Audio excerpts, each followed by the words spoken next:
Tired of your Are you tired of your eBay search history piling up and want a clean slate?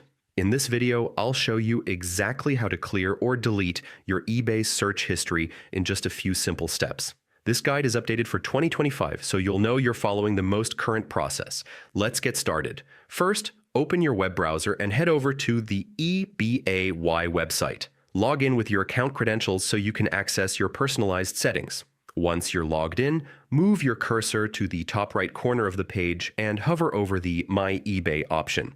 A drop-down menu will appear with several choices. From there, click on Recently Viewed. This will take you to a page showing all the items you've recently checked out. If you want to clear them all at once, look at the top right corner of this page. You'll see a link that says Clear All. Go ahead and click it.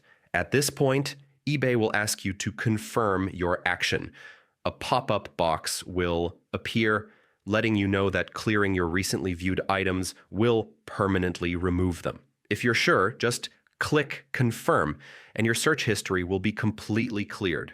And that's it. In less than a minute, you've wiped out your entire eBay search history, giving you a fresh start and a more private browsing experience. If you found this guide helpful, make sure to keep exploring my other tutorials for more quick tips that make your online life easier. Thanks for watching, and I'll see you in the next video.